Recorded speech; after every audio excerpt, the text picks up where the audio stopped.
We're here to talk today about the change in data availability and transparency in all sorts of ways over the last 20 years. And I'm not going to spend a lot of time blathering on up here. I'm going to let the speakers speak to it. And I think starting us off today is going to be Massoud, who's the Deputy Associate Administrator at the Office of Pipeline Safety. All yours, Massoud. And we'll do questions at the end. Okay. Well, good morning. It's Friday, and I'm sure all of us are ready to leave Carl and go back home.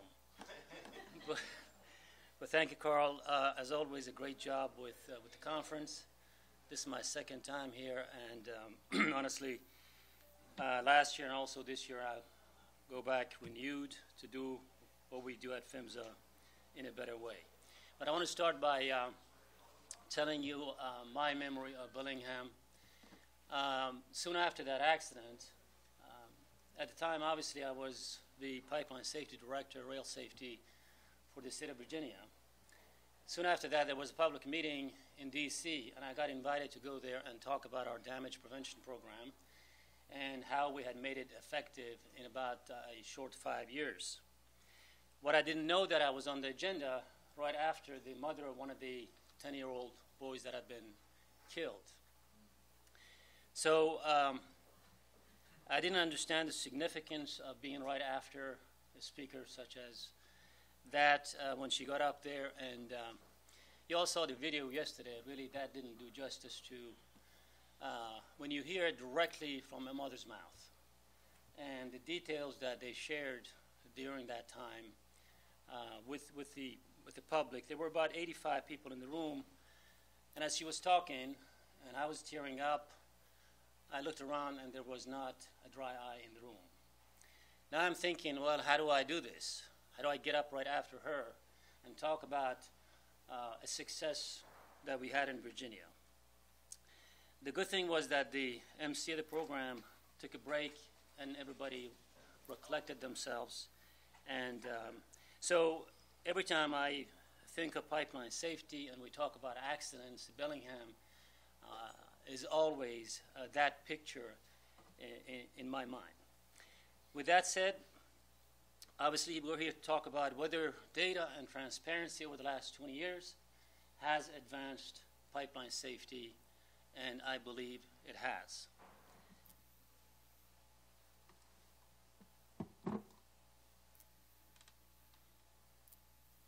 So we all know data is about transformation.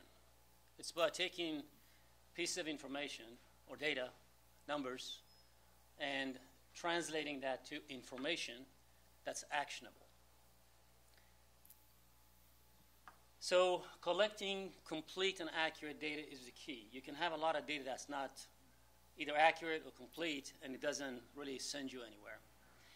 But having accurate and complete data, and I mean complete, allows all of us to conduct deeper analysis of what that data is about.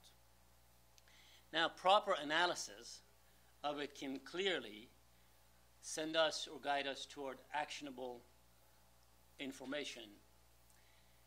Yesterday there was some talk about, depending upon which years you look at, the trend is up or down or sideways.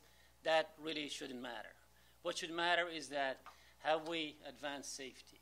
Have we really got the results that we need to get, the zero accidents, and all of us should use the available data in the right way to get to our ultimate goal, which I believe it's the same for the government, for the public, and also for the industry. If we continue to enhance safety, there's no question in anybody's mind that it will benefit the industry.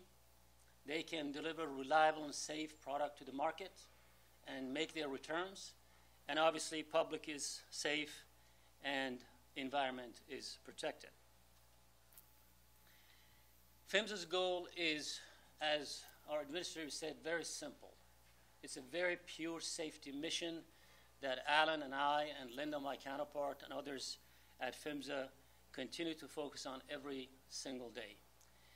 And our goal is simply to help the industry improve its performance, because by that we've also advanced public safety and reached our goal of zero incidents.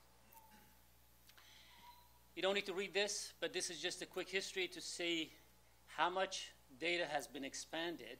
Almost every 2 or 3 years, PHMSA has collected more and more information from the operators, and now all of that is on the website, and anyone can access the data, even the source data, and conduct their own analysis. I'm sure many of you have gone to this site. Under resources, you can get to a lot of this data. Here are some samples of the data under system type performance measures. There was a group of stakeholders that got together, the Pipeline Safety Trust, the pipeline associations, and PHMSA. They all got together and decided what performance measures should actually be displayed on PHMSA's website and tracked. And as you can see, there are a number of performance measures for gas transmission, liquid transmission, and also for distribution systems. Integrity management performance, there's been a lot of talk about that. There's a lot of information again on our website regarding the performance of this particular program. Excavation damage data. There's a lot of data by state, by area, by cause that again anyone can look at and track. In my own state, that was really our North Star, and we dropped the damages from by 75% in 20 years. Very proud of that, and I think that's the reason that Alan hired me. I think that was the only data point that he probably looked at. So most of you know that under the PHMSA program, we have state partners. They carry out their own pipeline safety program under agreements and certification with us. And as part of that, we evaluate those programs annually and also fund their programs up to 80% under the law. We track their inspection activities. That's all, again, on our website. Inspector qualifications, leak management, enforcement activities, and incident investigation. So again, there are plenty of data about each state, if you're interested, on our website with regard to pipeline safety data and trends. There are a lot of graphs like this. Again, I'm not going to go over this and tell you what this means, but for example, this is in 2018, serious incidents, and you can do the analysis. 90% of these accidents were caused on the distribution system, and you see the rest of the data. And then, of course, a lot of pie charts that show the actual causes of these accidents. And as you can see, leading cause for 2018 in this case was other outside force, cars running into meters and regulators, and excavation damage appearing as the second leading cause. Now, very quickly about NPMS, the National Pipeline Mapping System. Again, I think a lot of you know about this. The GIS mapping system that's been in place since 2001 at PHMSA. It shows certain attributes for gas transmission, hazardous liquid pipelines, LNG plants, and breakout tanks. Annually, about 1,500 operators feed into this data, and it covers about 1 million pipeline segments, or about 520,000 miles of transmission pipelines. This is how you get into it. Of course, there is the general public, pipeline operator, and government portals. And general public has access to certain information, while pipeline operators have access to their own information. And then the government officials, federal, state, and local, have access to more information that may be that they can have, while the general public may not have, be able to have because of security reasons. There's our website. Again, if you don't know about it, you can go and do this. And by the way, we have apps for this where you can see all these things on your phone. So you can explore this. Again, most of you know this. To find out who the operator is of the pipeline, contact information for the operator, the system name, and what the pipeline actually transports. On a monthly basis, we get about 38,000 hits on this particular website. You can do query and with your address, find your address, view incidents and accidents since 2002. population and navigable waters, and all of those you can see. A couple of limitations for public. It's one county or parish at a time, and if you zoom in too far, you won't see the assets. And again, that's for security reasons. This is also helping the emergency responders. They have more access to more data, and we have over 12,000 registered government individuals that visit this site. 5,000 of those are emergency responders. And again, an iPhone map app for them to actually have the information at their fingertips in the field in case of an emergency. And also we use this for when there are disasters, hurricanes, things like that are coming to see who may be on the path of such an event. We use it to actually prioritize our inspections based on risk and support our policy analysis, support our new rules or the rules we're thinking about discussing, and of course supports our R&D program. I want to finish with this. Again, we've talked about excavation damage. This is a transmission line that a contractor hit. There was discussions about, contractors, even professionals not calling. A major accident. I think there were a couple of deaths in this situation. But if you look at the chart on the right side, that's from CJ data, and some actually have questioned the accuracy of this data.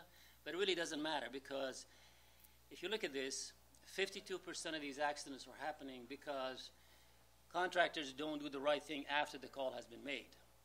So one of the things we're trying to advance from PHMSA is to basically say it's great to say call before you dig.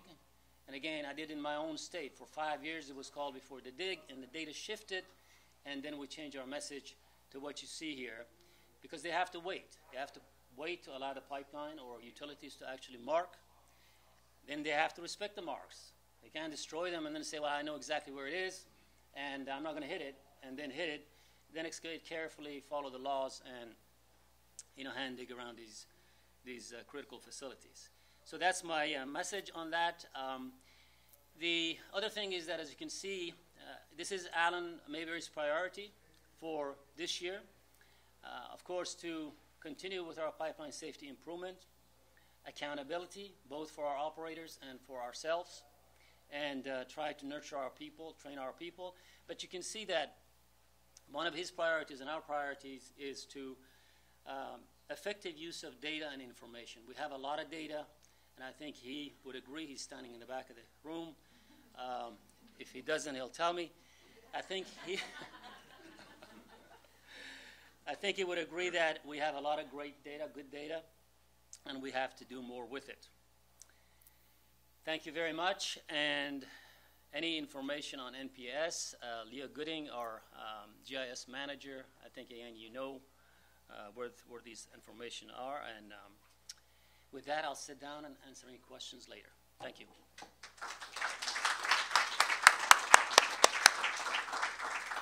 Thanks, Massoud. Dave, you're going to go next?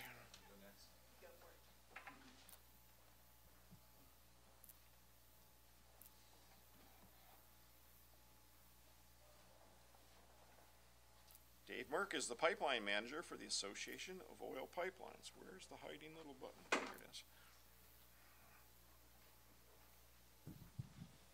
No offense, Massoud. Got to raise this a little bit. I think, if I can. Everybody hear me all right? Yeah. Okay, small room.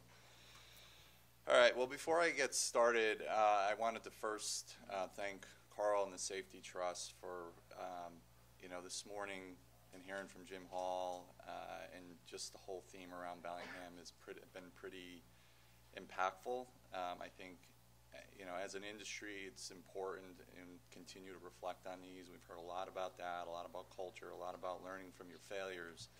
But, this morning it was heart-wrenching, really was. And, I was in the Coast Guard for 24 years, and I had the unfortunate responsibility at times as well to meet with parents and families that lost family members and loved ones as well, and I can tell you it is really difficult and hard to do, but it does, again, it does bring back to operators, responsible operators, and really bringing it back home to really where we need to be going, which is towards zero and zero incidents. And I thought probably one of the most important things he said is, as operators, think about it as your family or your neighbors or a pipeline running through your neighborhood. And really, as operators, a lot of the operators do live in these communities, and I know they have that same commitment to safety as well. So I just want to thank you, Carl, and the Trust for what I think has been a really good conference the last couple days. So what I wanted to do is I wanted to shift a little bit. I know yesterday I got a lot of data. I got a little bit from Massoud this morning. I think Christina is going to hit on some data. But what I thought it was important to do is not so much hit on the data, because you've seen a lot of data at this point, but really talk about how data drives, what programs are really being driven by data and the need for data. And I wanted to start out really with just a quick snapshot.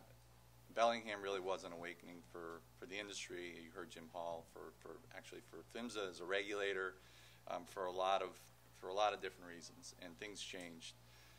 You had changes to the regulator. You had changes within the industry. API in particular focused on a lot of integrity areas with respect to recommended practices and standards, which went above and beyond regulation. But it really put a spotlight on data needs. And what are those data needs?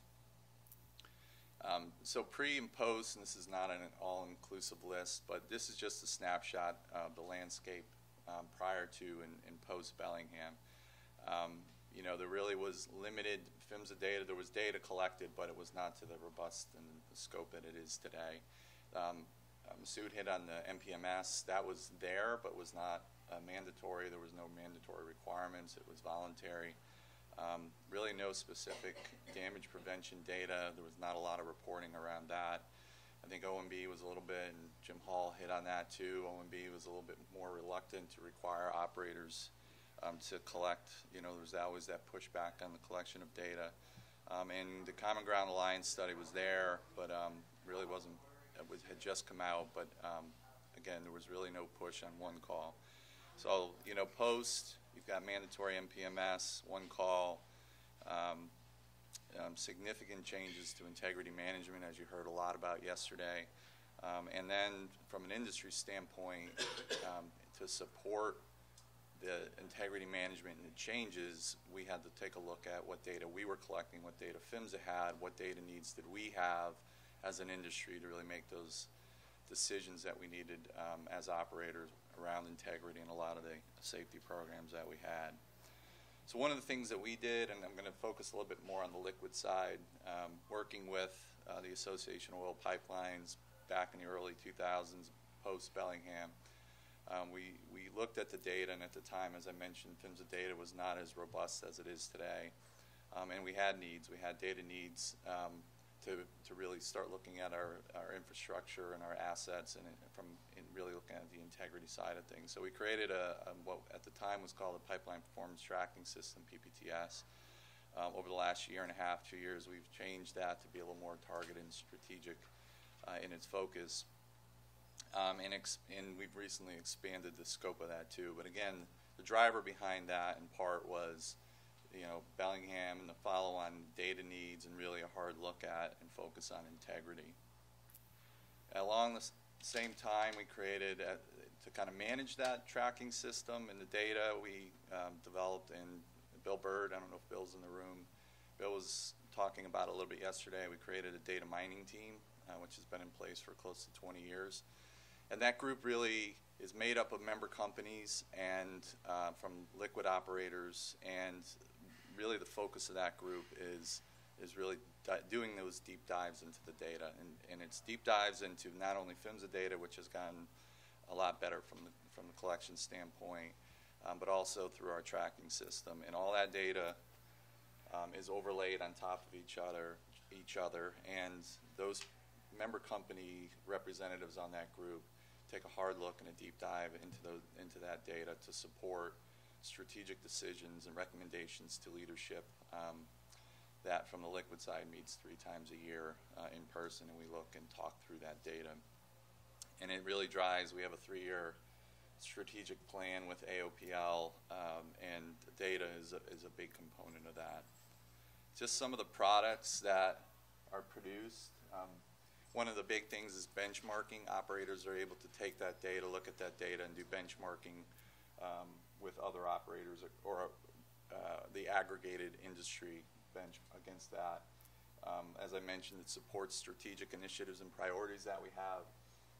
But also we put out advisories related to the data. If the data is showing some trend, we want to make sure the industry writ large is aware of it, and so we'll send out advisories based on that data. So these are all publicly available. That's information that we do disseminate. And probably one of the big drivers for data, it was always there. I mean, operators in the room have been using inline inspection tools and other tools for a long time now, but with the integrity management program coming online through regulations, first gas and then liquid, you know, it really was, there was really a new energy and need for really the data and looking at the data, analyzing the data, and as tools, and a lot of that discussion happened yesterday as well, tools have continued to advance. I think Steve Ernst from Marathon touched on that. And as tools advance, become more sophisticated, you get more and more data associated with those tools. So the ability not only to collect that data and the data itself, but more importantly, how do you analyze and use that data to make decisions? And a lot of that is also around research and development, where you have data coming in from R&D, a large amount of data coming in from R&D. And so the data needs around integrity management have been, or the data collected through integrity management has really been incredible and immense, and it's one of those things that operators put a great deal of attention on. So from a programmatic standpoint, you also heard yesterday safety management systems. You've heard it, I think, this morning again, culture, changes in culture. But really, from an industry standpoint, safety management systems, driving safety culture within organizations or cultures within organizations is really that next transformational, or we're in the midst of that transformational effort within our industry. And we really do see that as a game changer. We really do see it as helping us get to zero. But there's data needs with that. A big part of SMS is continuous improvement, plan, do, check, act. You know, throughout your organization, whatever part of your operations, integrity is a big part of that as well. It's looking at both quantitative and qualitative data to say, in what I do as an operator, what I'm doing, is that making a difference? Are there areas that need to be improved? And just again, looking at data, and it's looking at the information you have at hand to really do that continuous check. So it's measuring, and again, to go back to yesterday, you heard, I think it was Alan who mentioned, you know, you can have a gold-plated safety management system plan, but if you don't know how effective it is, you can implement something and have a plan on a shelf, but how do you really know that what you're implementing and what you're doing is effective? And so I think that's, again, that's where the data comes in, and again, that's qualitative and quantitative, but it's looking at how not only how an operator is conforming, are you taking the steps to implement SMS, but then how effective is it, and how is that driving safety culture? Safety culture is, you know, is a byproduct, or is really what the driver is with safety management systems, getting a strong safety culture inherent and embedded within your organization. And so we're also doing some surveys around safety culture too, to see how companies who are implementing SMS, how it is driving and changing safety culture. And with that comes key performance indicators. And just an example, this is on the liquid side, of how we're kind of taking a look at it and using some measures, some data to see how effective. We have an effectiveness tool. We have an effectiveness tool that is part of our third-party assessment program, which we're rolling out this year. We've piloted with 2 operators, but it's looking at 3-year averages as part of that, and we have KPIs for liquid operators, for gas transmission and gas distribution. They're a little different based on the nuances of the industry as far as what goes into the averages. But again, this is one way. This isn't the only way, but this is one way we're taking a look at how effective safety management systems are and how operators are implementing safety management systems. And the advantages of SMS go beyond safety. Again, it's safety culture. It's making your organization more efficient. It's driving morale. It's empowering. You heard a lot of that yesterday. Empowering your employees to be able to step up and say when something's wrong. It's those kinds of things. It's got secondary benefits. And the other big thing within our industry, we have a strong history of sharing within our industry, learning from your failures, learning from your mistakes. We do a lot of things from the sharing standpoint across the industry. We have what we refer to as virtual tailgates on a quarterly basis, where we have somewhere between 100 to 200 people on a call, where based on data, we target certain specific areas: corrosion, incorrect operations, equipment failures, and we get operators on the call, and they talk through maybe a recent incident, a leading practice that they've implemented around the specific area, and we do that virtually through webinars, through a webcast type of approach. We have an annual PICS where we have operators that come share. We have a sharing portal that operators are able to kind of access and share information back and forth. We do sharings and learnings at all of our meetings. We always have a safety roundtable with any of our policy group meetings where operators, again, are sharing lessons learned. So a very strong culture around sharing. It's a very important piece. It's a very important piece of safety management systems and implementing. And again, this is a qualitative data collection in a lot of ways with the information being shared, and that gets overlaid with and used in conjunction with the data that we're collecting through PHMSA data, through PPTS, to really make strategic decisions moving forward. One thing that we just recently issued is a guide to sharing. One of the we have operators who share.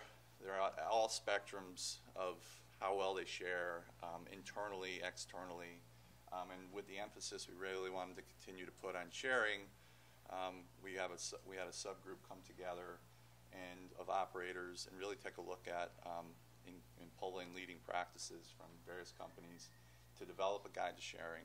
We just rolled it out, and we actually piloted it with a couple of companies.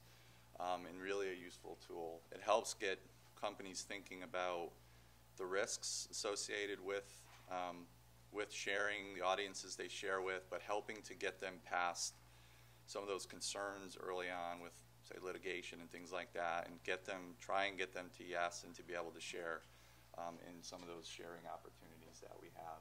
The next step for that is, okay, you get the sharing. How do you use that learning that you just took from, say, a virtual tailgate or a PICS, and how do you bring that back into your organization and use that to maybe make a change to a process, a program, something like that. So huge emphasis right now for us on sharing and learning from each other. Hopefully that will continue to drive down incidents and get us to zero. And the last thing, what does the future look like? And Mark Harris, I stole this from you and the voluntary information sharing report that DOT. So I'm going to give you all credit for that. But a lot of data coming in. Talked about some of it today. But what does the future look like for how we share, how we use data, how we learn from each other? And PHMSA had a voluntary information sharing group that I know some in the room sat on, which included a variety of stakeholders across the industry, public, regulating community, and really talked through what makes sense, what is the best approach for sharing information, who should be involved in that sharing, and this is in the report, but this is just a snapshot of all the different inputs that can potentially come into a sharing environment or involved in a sharing environment, both quantitative and qualitative. And how do you manage that information? How do you make that information useful for not only operators but the public, for regulators, and really, again, make it all that data useful for driving safety improvements. So this, again, is conceptual. We're not there because reauthorization has come to a screeching halt, but this is something hopefully we can continue to drive toward. So with that, that is all I had.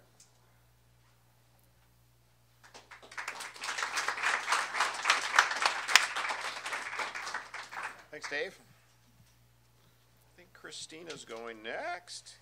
And Christina is, let's see if I can talk and do something at the same time. Probably not. The Vice President of Operations and Engineering. I'm stuck behind you. Operations and Engineering at the American Gas Association. Is that right? That's correct.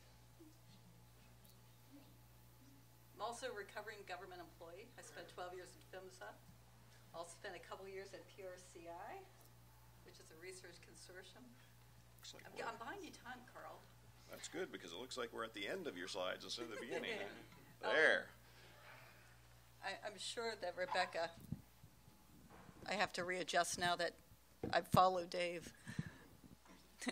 I'm sure Rebecca probably freaked out when she saw the number of slides that I had, but I promise I'll be done in about 10 minutes.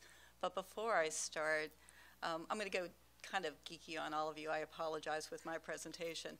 I think you've heard throughout this conference a number of sharings. So hopefully you heard Luke Lidigan yesterday talk about AJ's peer review program, where we bring subject matter experts from gas companies to another gas company to figure out what they're doing well and where they have opportunities to improve.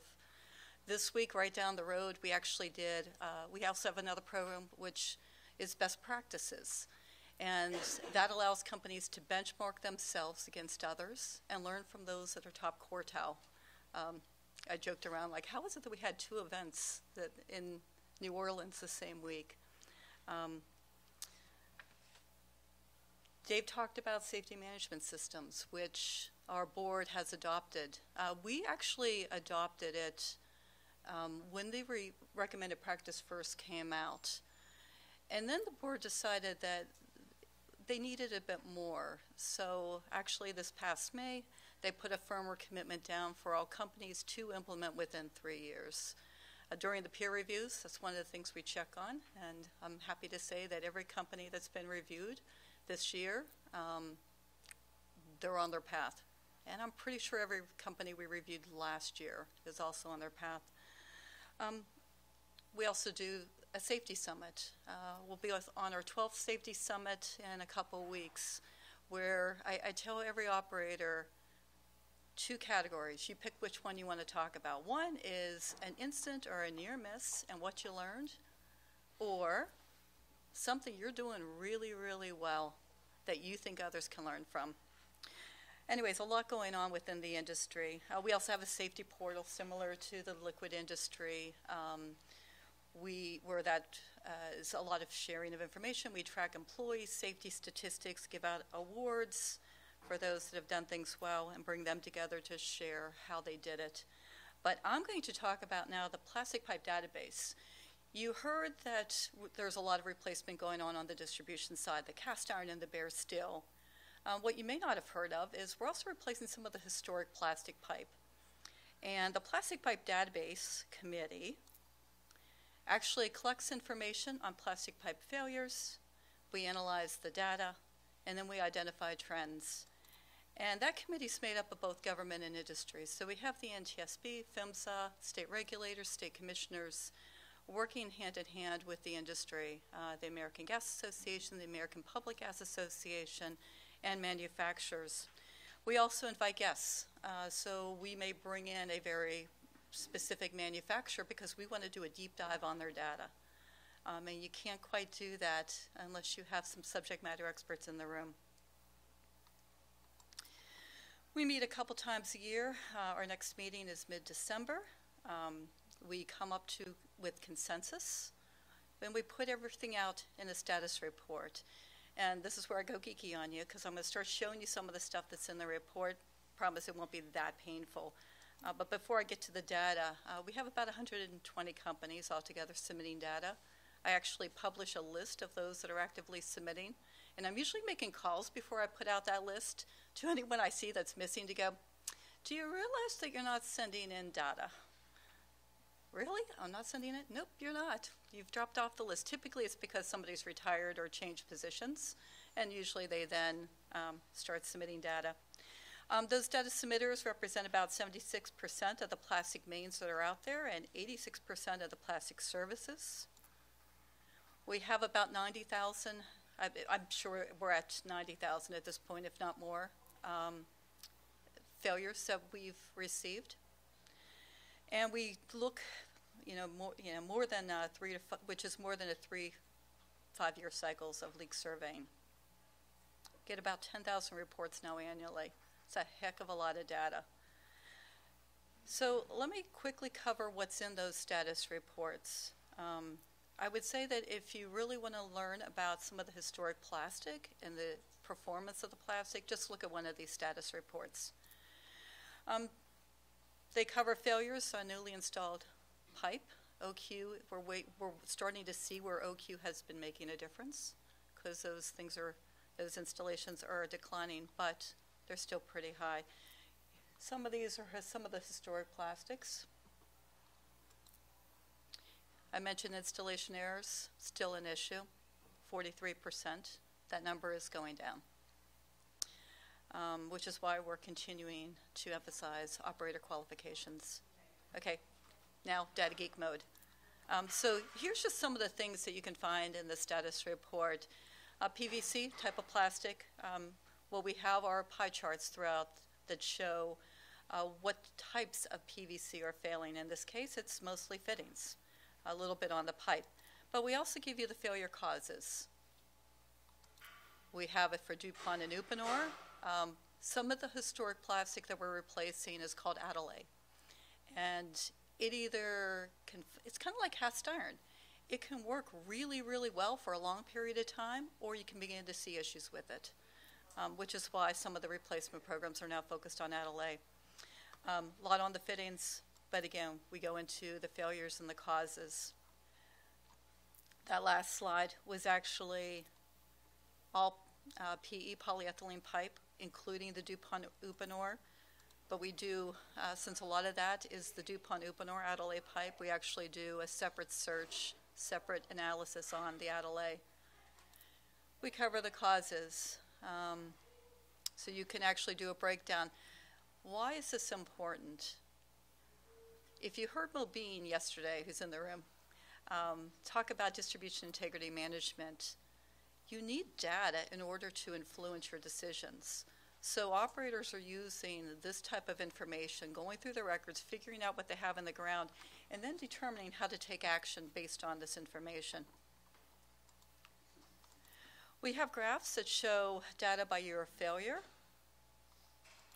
by years in service. Century is a notorious plastic that I hope we now have completely eliminated. Show the causes. PE 3306 and their failures. I told you I was going geeky on you. There's a lot of information in the report on very specific types of plastic and the causes of that information to help operators. But there's also another opportunity. If you want to look at a particular manufacturer, the Plastic Pipe Database Committee pooled historic knowledge of everything and anything we could think of on manufacturers and put it into a database, which is now housed by the Plastic Pipe Institute. Their website is right up here. But if you want information, at least what we know of a particular manufacturer, it's in there. We tried to capture everything and anything we could think of, and we tried to provide descriptions. So, allied pipe, it's known as PE 3306, 3406. It was made from 1965 or 66 to 72 or 73. And there's the sizes, and then you see comments. And it's a nice, extensive database with all of that information. And here's just another example. So all of that to say, if you want more information on either the plastic pipe failures, what's causing them, go to the AGA website. It's under PPDC, Plastic Pipe Database Committee, or Debbie Ellis is the one that manages a lot of that data. Or again, go to the Plastic Pipe Institute website for manufacturing information. And now we can go back to your regular programming and less geek mode.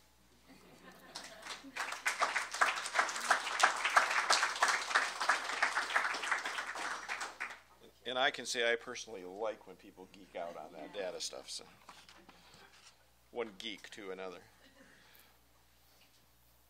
Next up is Graham Emmerson, who works for Enbridge, but he's here today as the chair of the CSA Z260. This should be a clue that we're talking about Canada, CSA, Canadian Standards Association. I am. I can say process, too. And I learned that because, full disclosure, I was also a member of the Z260 Technical Committee. And it was a very interesting thing because I got to go to Canada and eat poutine. So if you think beignets are good, you should try poutine sometime. But it was a great experience north of the border working with Canadian Standards Association, for one, because I got to sit in the room with lots of smart people and have long discussions about what is an impact of water, what does that mean. We spent probably half a day on that alone, and the devil's in those types of details. So that was great. And the Canadian Standards Association, too, just a shout out to them, was great to work with. They really worry about the balance of their technical committees and that type of stuff. And get up the heck off of here and let Graham talk. Looks like we're at the end of yours, too. Oh, this is a... Let's bring up the last slide to start. This isn't you. I pushed the wrong button. We need to get rid of Christina first.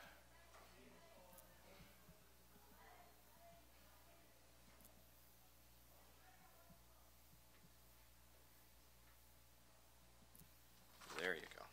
Okay. All right. Yeah, thanks for the intro, and I really appreciate the chance to speak at the conference today. It's the second time I've been to the conference, and it's absolutely unique in what it is and what it's trying to do. So, I'm going to actually try and stay up, 10,000 feet on this presentation, because going through the details of a standard can get exceptionally boring. Okay. If you want more details, more than happy to sit down afterwards and bore you completely. Okay. But yeah, as you said, I'm going to touch on a standard that Carl, myself, and several others in the room have been working on for the past 3 years, because in keeping with the spirit of this session, it's where we think things are going, where we want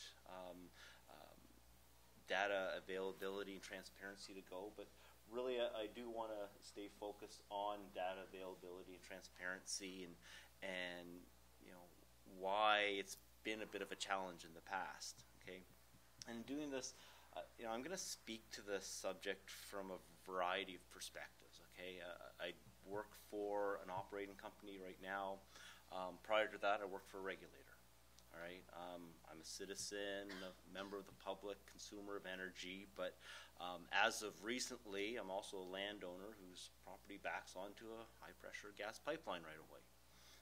That was this summer. So these different perspectives, really make me look at this concept of availability and transparency in pipeline safety data from, just needing different things. Okay.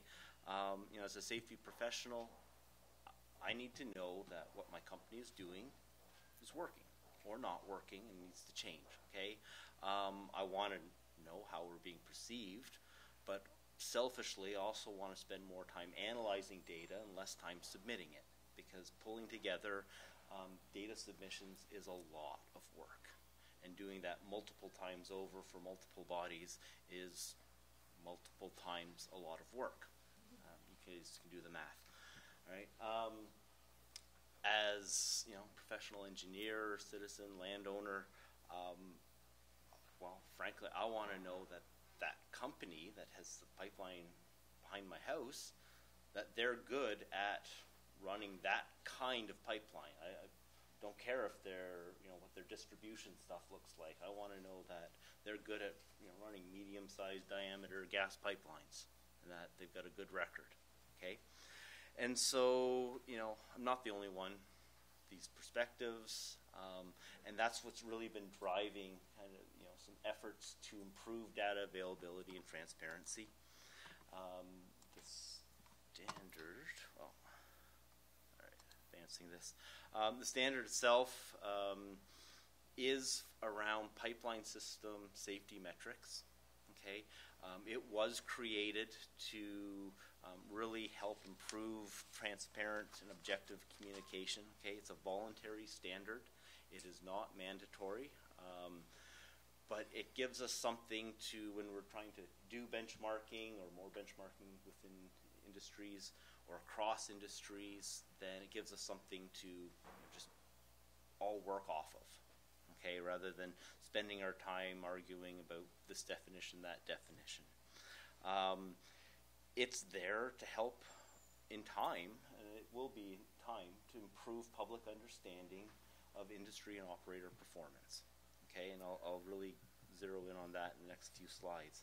But also, almost subversively, it's there to help improve the analysis of safety systems and safety performance. And I'll get to that in a minute too. But wanted to talk about, you know, why go to all this effort? Like, why is this standard even necessary for something that really should be simple?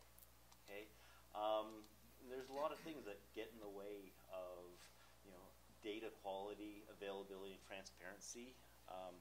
The first one, I would actually dispute trust. It gets thrown out an awful lot when you talk about meaningful metrics and why we don't have them, but I don't think it is trust. I think, if anything, maybe it's a fear of misunderstanding, that you're going to use data about A to make a conclusion about B. But jurisdiction and reworking the same data may be behind some of the, at least the perception of trust. Okay, there we go here. So, to kind of illustrate the point, 3 different graphs pulled around pipeline safety performance, pulled from 3 different regulators. These are from the landing pages when you go look for pipeline safety performance. Okay, all 3 are essentially graphs of incidents, and all 3 are showing something different. If you really zero in on some of the titles, you may even, like me, wonder, actually, I don't even know what it's saying. But either way, like, I don't think I could get an informed opinion on whether pipelines are safe or not, and whether they're getting safer or less safe looking at this. Because when we think about it, pipelines go places. They go from point A to point B. That's their point. They transport energy between jurisdictions. And so we'd ideally want to combine all this information if we want to know whether pipelines are safe, and we really can't. You know, the definition of incident is very different between jurisdictions. Some include construction, health and safety accidents in this count. Others leave it out. The volume thresholds are different. In one jurisdiction, it's 3 million standard cubic feet before, you know, you have to report it. In another, it's any amount of gas lost. Okay, so you really can't just, you know, combine the data sets. It's always going to be kind of jurisdictional focused analysis, and then you're always leaving part of the story out. You know, our company has assets that span North America in 3 different, you know, sectors of the industry. Large company like Exxon or Shell and stuff, they've got even more variety. Okay, and so, you know, it's not like there's nothing wrong with the definition of incident. Okay, don't get me wrong. It's regulators should be collecting the information they need to regulate. Okay, the challenge is when you put that up as your key performance indicator. Well, it may be the regulator's KPI, but it's probably not mine. It's probably not Dave's or not any of yours. It lacks meaning, lacks context, and so what we did with the CSA standard is try to create a kind of a secondary categorization so that we can really speak to, okay, how much impact are these leaks representing? Okay,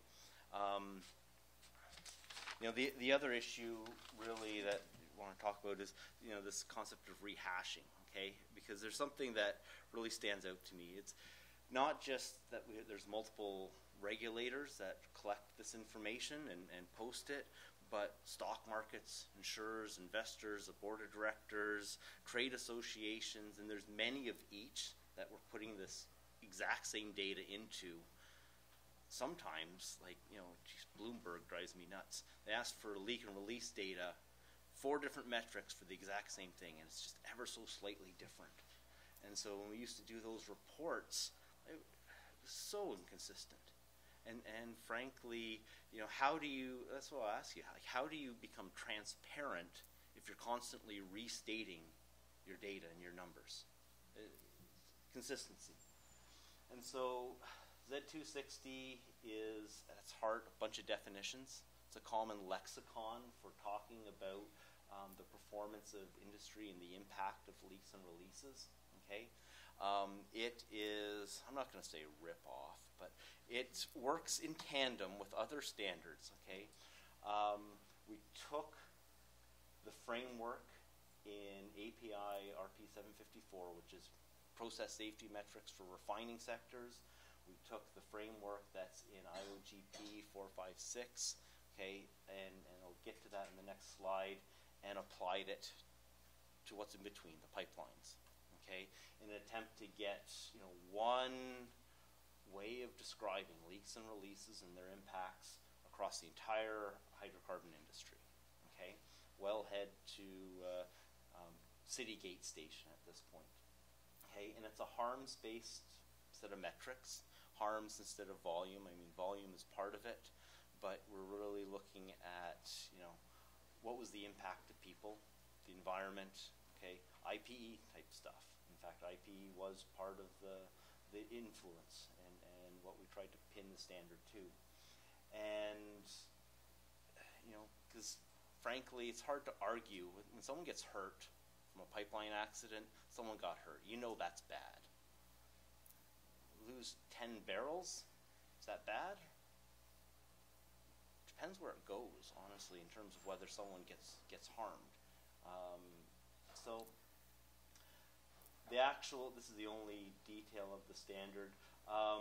Your typical 4 tiers of bad, I guess, or harm and stuff. Tier 1 being, you know, consequential incidents. Tier 2, you know, I would call these notable releases. Tier 3, these are near misses. These are, you know, it's called challenges to the safety system. No consequence. It could be an overpressure where there's no leak, or it could be, you know, a very small leak.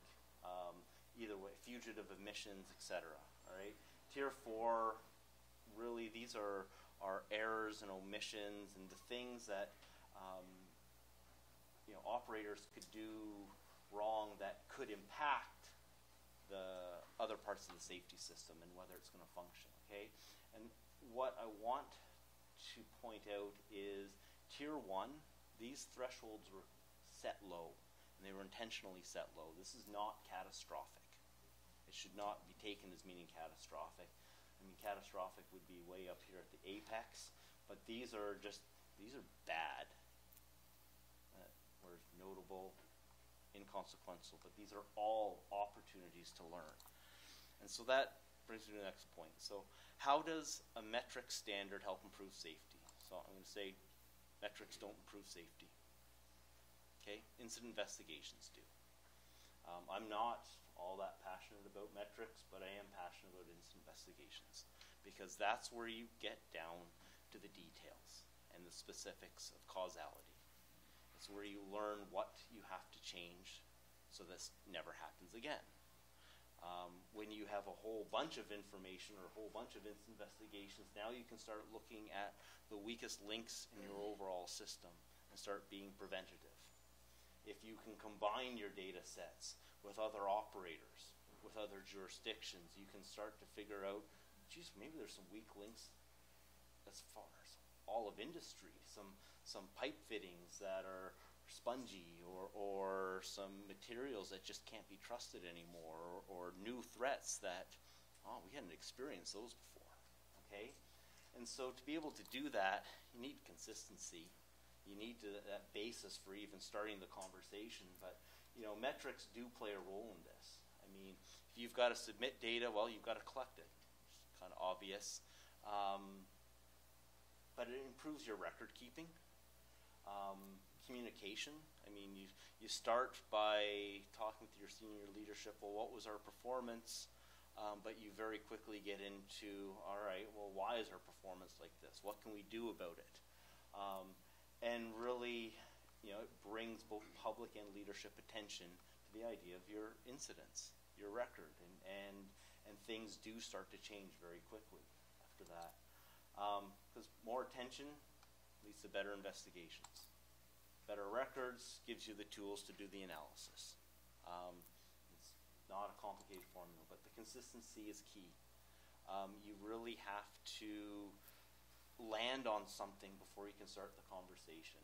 If for no other reason, I mean, you know, our safety management systems, especially for, you know, in higher reliability operations, that continual learning cycle is so critical, looking at what went wrong, what nearly went wrong, and fixing it and sharing it and making sure something happens.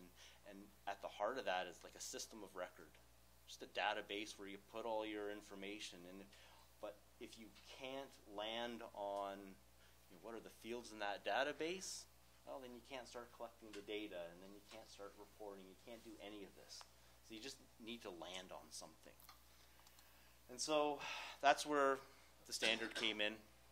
It was an attempt by a lot of people, we'll get to that in the very last slide, to bridge the gaps between jurisdictional incident definitions, to create a standard that reinforces process and pipeline safety, that, you know, embodies some of these high reliability principles.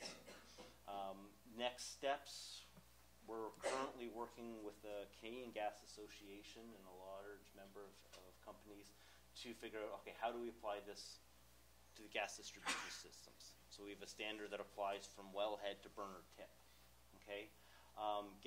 Going with benchmarking through the trade associations, pushing this for adoption by operating companies for all of their voluntary and discretionary reporting, and promoting use with the regulators too.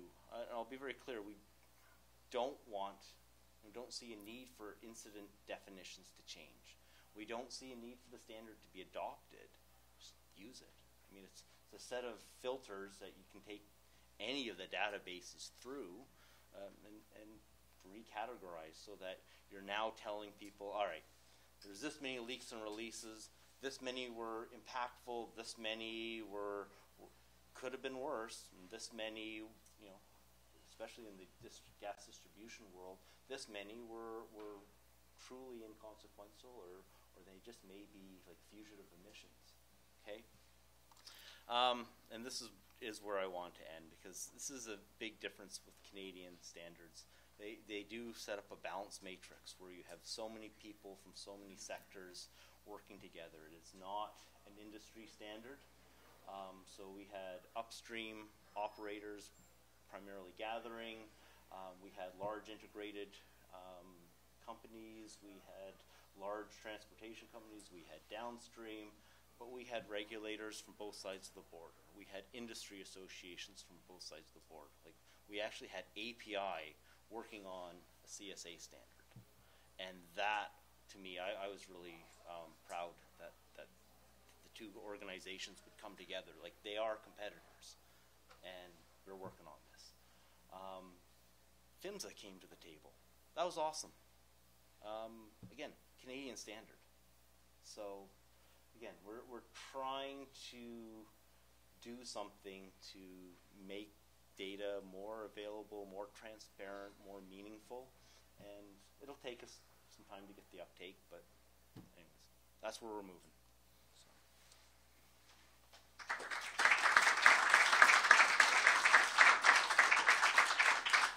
All right, we've got about 10 minutes if people have any questions for any of these folks.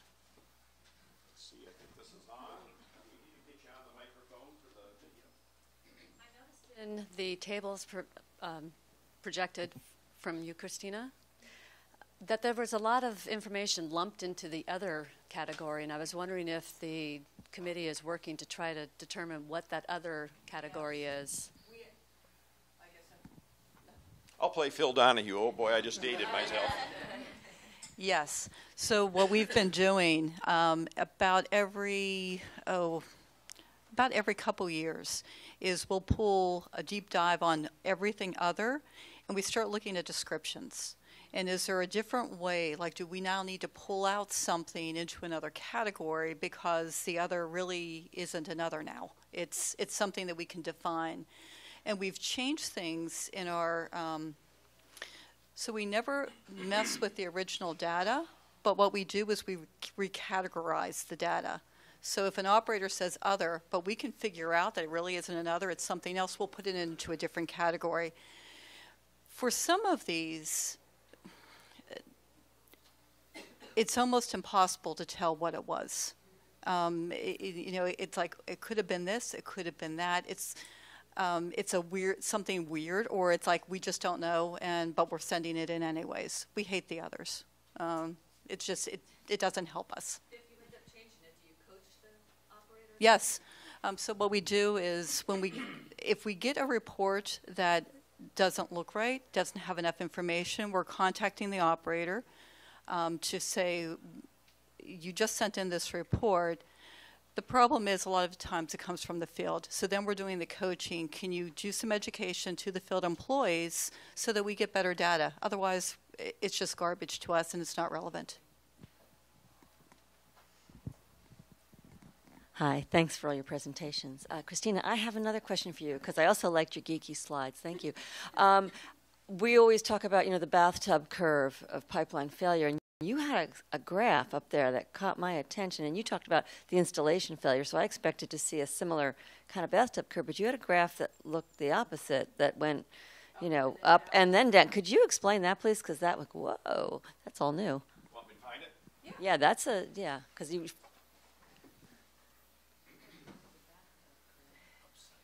It was an upside-down bathtub, or I don't know. It's that one. There you go. No, it was one or two over. Keep going. Yeah, no, the one before. Yeah, year in service. That one. Yeah. So this actually shouldn't be too surprising. And you do see a little bit of the curve where at the far left, you see that would be probably the installation error, because this is years in service. This is failure by years in service. So what we're seeing now, and by the way, it keeps moving towards the right. So when we look at, which I think is actually a good thing. So what we're seeing is we begin to see failures somewhere around 20 years, 30 years. But what we're also, so somewhere around here, you start seeing an uptick. I apologize. You want me to buy the mic, and I want to point at things. Oh, thank you. Yeah, so this is years in service, joints, fittings, pipe. somewhere around 20 years you start seeing an uptick. But right now, the pinnacle is somewhere between 30 and 40 years, whether it's pipe fittings or joints. We have, by the way, charts for all of these. Hold on one second. Yep. So right now, you'll be able to find those types of charts. My original presentation, our full presentation's like 50 slides. But you can find in the status report those type of charts for all of these. And then we also have some general information. But going back to that one particular slide, or some of the ones that I actually find more interesting, this is actually the one I thought you were going to talk about. This is failures by year of failure. This initial spike was when we did a big push to get data. So we almost discount this one because it was like a big data dump from the industry. Okay? It's right when the PBDC started. So to me, what's more relevant is what have we learned since then? And that's this information. Okay. Any more questions? Okay.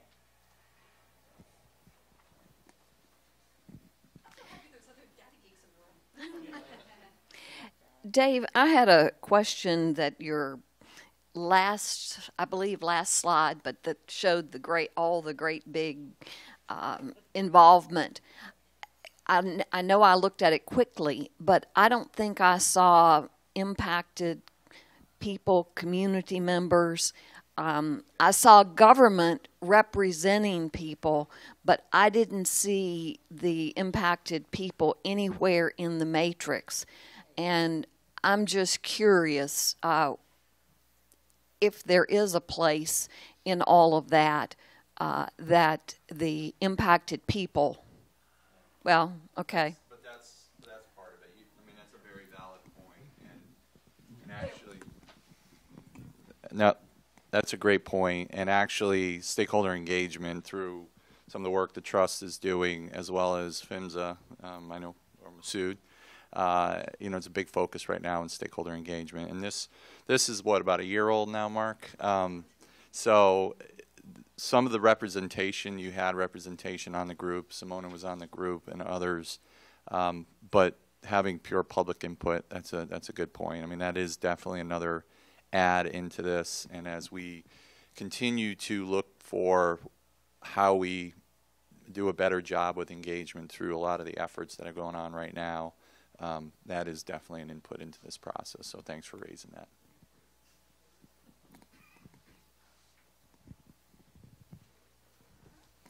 Thank you. I appreciated all your presentations. My question is for Massoud. I served on the Michigan Pipeline Safety Advisory Board, and as part of that effort, we worked on trying to improve public transparency and data availability.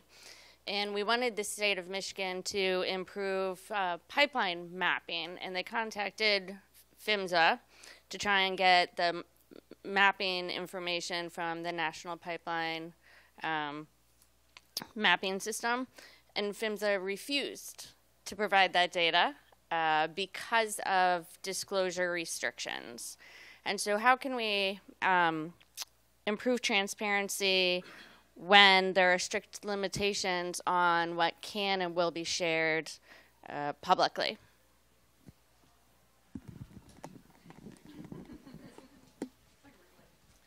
So I've been practicing this line, and when I can't answer a question, I can always say that I'm brand new at PHMSA.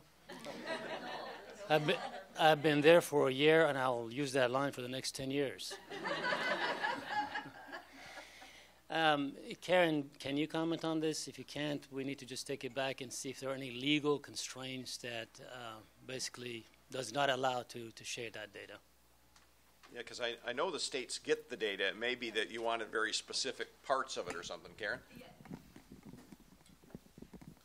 Yes, I know there are some security restrictions with the release of certain NPMS data.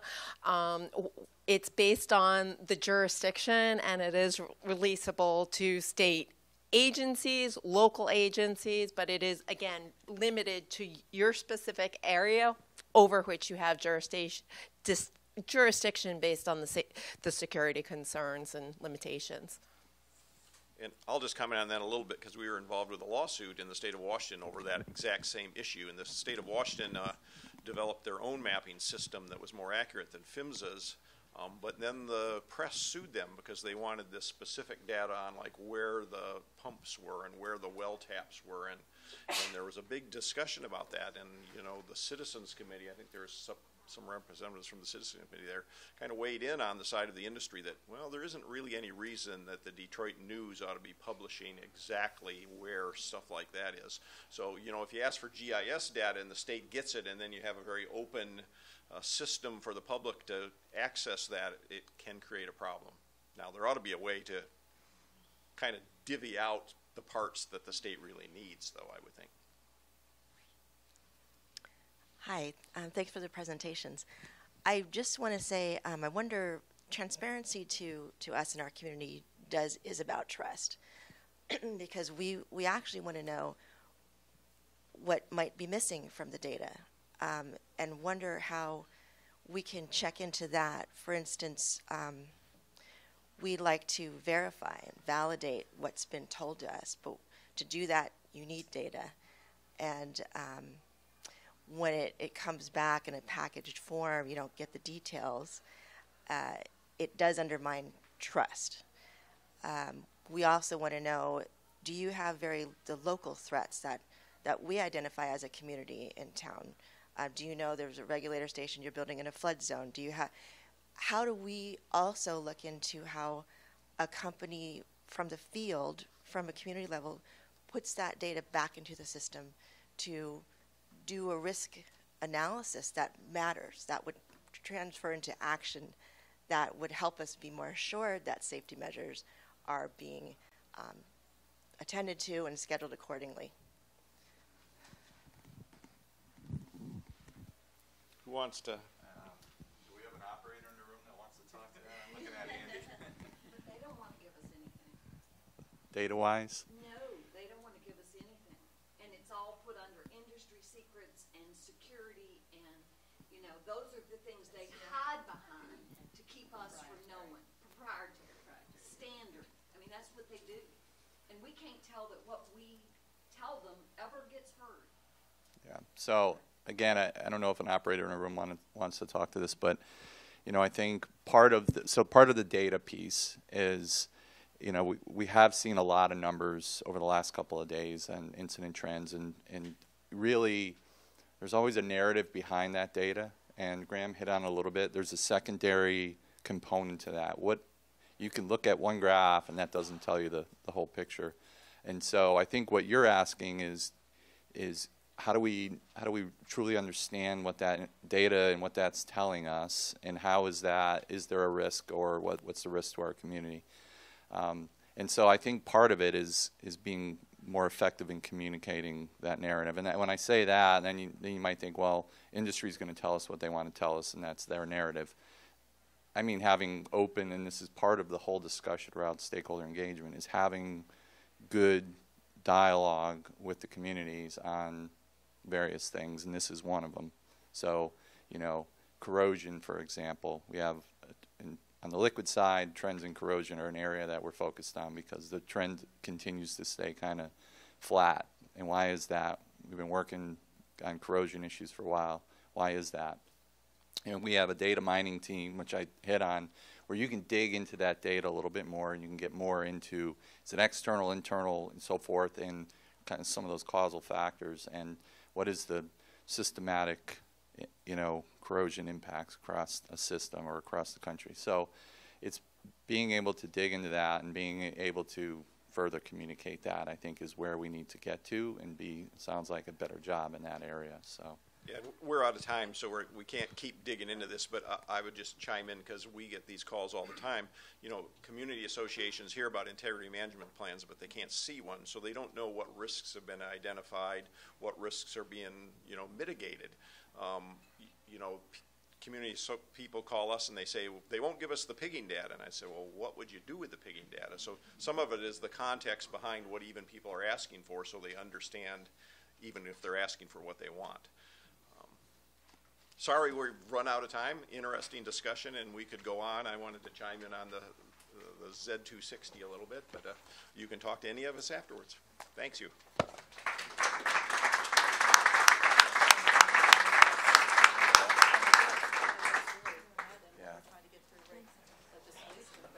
No, I just want to say you're both here. So.